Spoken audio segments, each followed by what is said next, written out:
اعوذ باللہ من الشیطان الرجیم بسم اللہ الرحمن الرحیم الحمد للہ رب العالمین والصلاة والسلام علی اشرف الانبیاء والمرسلین واہل بیتہ الطیبین الطاہرین المعصومین اما بعد۔ سورہ مبارکہ بقرہ آیت نمبر 243 سے آیت نمبر 247، 243 سے لے کر 247 تک۔ بسم اللہ الرحمن الرحیم۔ ألم تر إلى الذين خرجوا من ديارهم وهم ألوف حذر الموت فقال لهم الله موتوا ثم أحياهم إن الله لذو فضل على الناس ولكن أكثر الناس لا يشكرون وقاتلوا في سبيل الله واعلموا أن الله سميع عليم من ذا الذي يقرض الله قرضا حسنا فيضاعفه له أضعافا كثيرة والله يقبض ويبسط وإليه ترجعون ألم تر إلى الملأ من بني إسرائيل من بعد موسى إذ قالوا لنبي له مبعث لنا ملكا نقاتل في سبيل الله قال هل عسيتم إن كتب عليكم القتال ألا تقاتلوا قالوا وما لنا ألا نقاتل في سبيل الله وقد أخرجنا من ديارنا وأبنائنا فلما كتب عليهم القتال تولوا إلا قليلا منهم والله عليم بالظالمين وقال لهم نبيهم إن الله قد بعث لكم طالوت ملكا قالوا أنا يكون له الملك علينا ونحن أحق بالملك منه ولم يؤت سعة من المال قال إن الله اصطفاه عليكم وزاده بسطة في العلم والجسم والله يؤتي ملكه من يشاء والله واسع عليم۔ اس صفحے پر جو پہلی آیت ہمیں نظر آ رہی ہے اس میں پروردگار عالم نے منظر کشی کی ہے۔ پروردگار فرماتا ہے کیا تم نے نہیں دیکھا، یہ علم ترا، یہ انداز کہ کیا تم نے نہیں دیکھا، یہ کبھی کسی واقعے کو مجسم شکل میں بیان کرنے کا ایک انداز ہوتا ہے، اور ان لوگوں کا ذکر کیا جا رہا ہے کہ جو اپنے گھروں سے نکلے اور ہزاروں کی تعداد میں تھے۔ کیوں نکلے؟ موت کے خوف سے۔ تو ان سے اللہ نے یہ کہا کہ موتو، مر جاؤ، اور پھر اس کے بعد ان کو زندہ کر دیا۔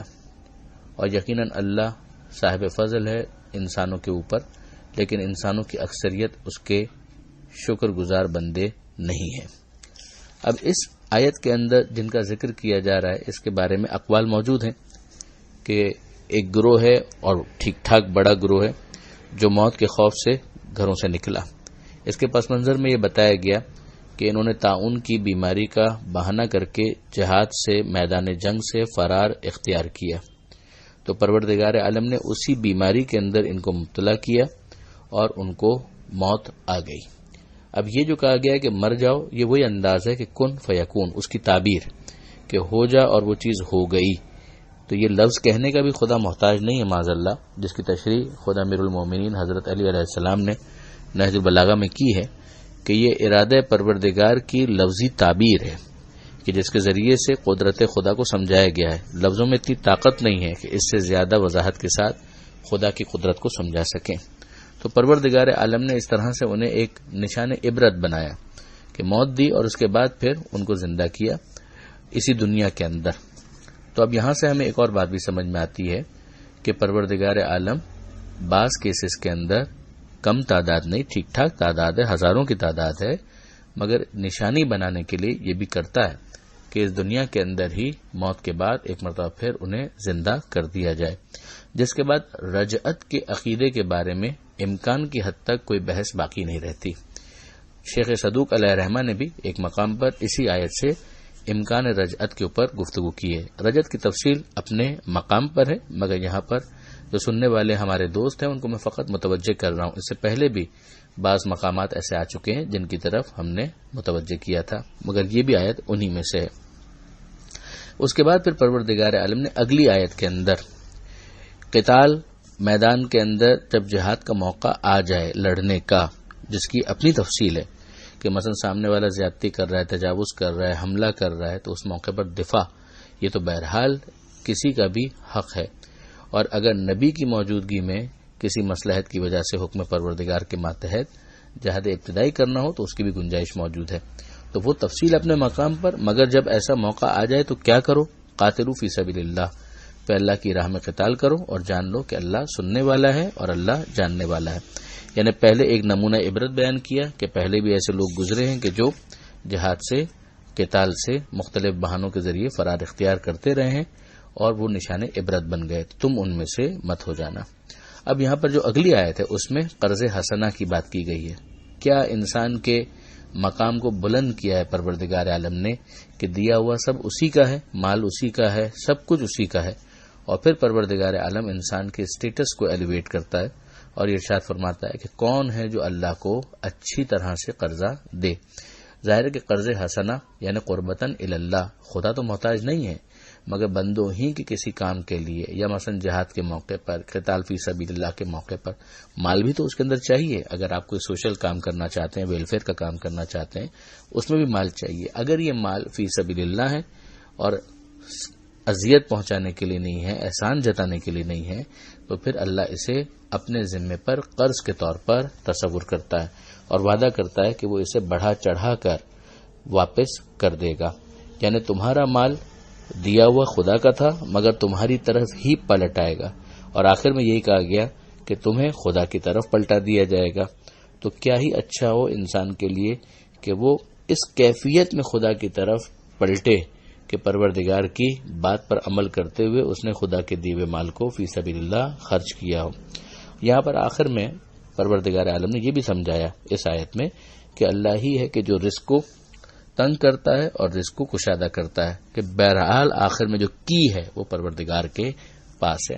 اب اس کے بعد ایک واقعہ ہمارے سامنے آتا ہے اور یہ بھی بنی اسرائیل کا واقعہ ہے کہ جس میں حضرت موسیٰ علیہ السلام کی وفات کے کافی بعد جب بنی اسرائیل والے اپنی حرکتوں کی وجہ سے پٹ کر اپنے گھروں سے دربدر ہو چکے تھے، تو اس موقع پر ان کے درمیان جو نبی موجود تھے ان کے پاس بنی اسرائیل کے معززین آئے اور انہوں نے کہا کہ ہمارے لیے ایک ملک، ایک سربراہ جو ہمیں لیڈ کرے وہ مقرر کر دیں تاکہ ہم اللہ کی راہ میں قتال کریں.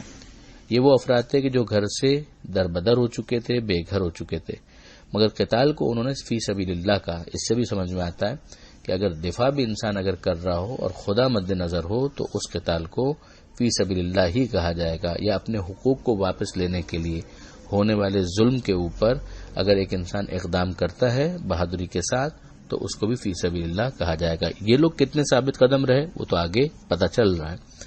تو اس وقت جو نبی تھے انہوں نے یہ کہا کہ ایسا نہ ہو کہ تمہیں جب قتال تم پر واجب کر دیا جائے تو تم قتال سے پہلو تہی کرو اور اپنی ذمہ داریوں کو پورا نہ کرو.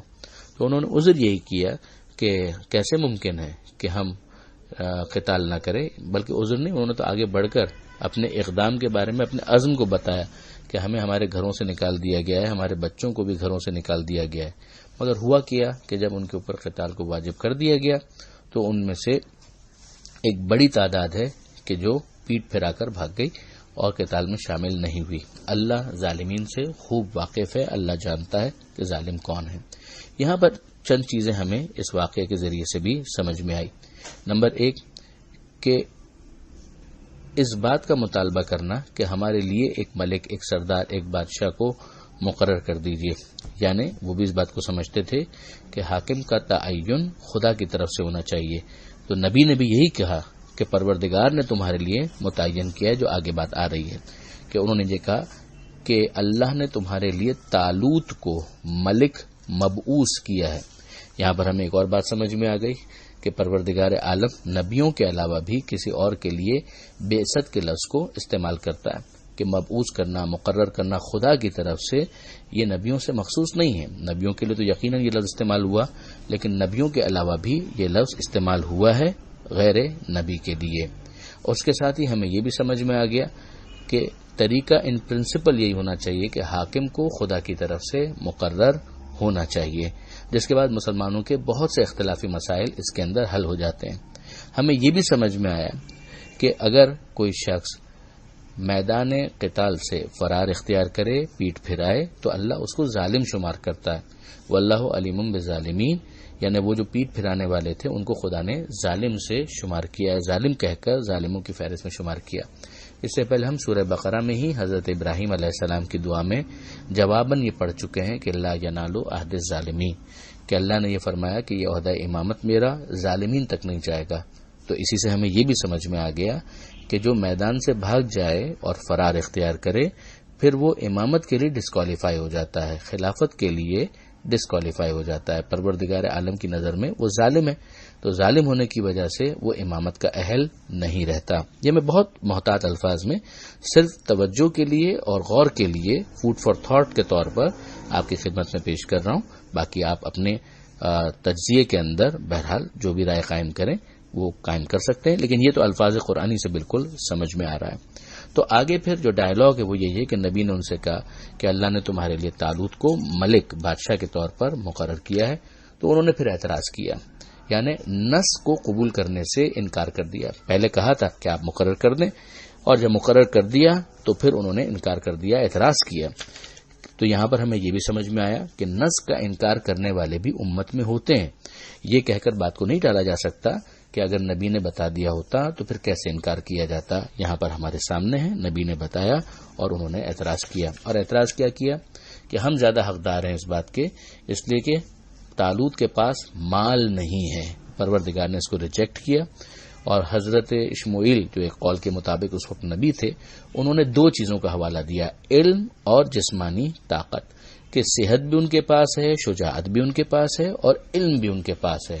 اور یہ پھر اللہ کا رائٹ ہے کہ اللہ جس کو چاہے اپنا ملک عطا کرے، اللہ وسعت والا ہے، اللہ علم والا ہے۔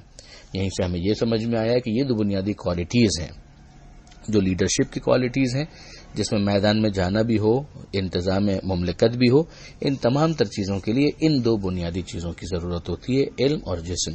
اور اگر پیغمبر اکرم صلی اللہ علیہ وآلہ وسلم کے زمانے کے اندر بھی دیکھ لیا جائے تو اور بہت سی چیزوں کو اگر نظر انداز بھی کر دیا جائے تو ہمارے سامنے بالکل واضح ہے کہ علم میں سب سے آگے کون ہے پیغمبر اکرم کے بعد۔ پیغمبر اکرم فرماتے ہیں انا مدینۃ العلم وعلی بابھا، میں علم کا شہر ہوں، علی اس کا دروازہ ہے۔ اور جسم کا جہاں تک معاملہ ہے تو شجاعت علی کے حوالے سے بدر، احد، خیبر، خندق، یہ تمام میدان گواہی دے رہے ہیں کہ لا فتح الا علی، لا سیف الا ذوالفقار۔ یہیں سے بات کو آگے بڑھائیں گے کل کی نشست میں انشاءاللہ۔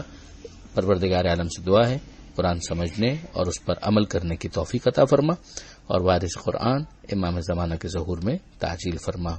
وآخر دعوانا ان الحمدللہ رب العالمین، والسلام علیکم ورحمۃ اللہ وبرکاتہ۔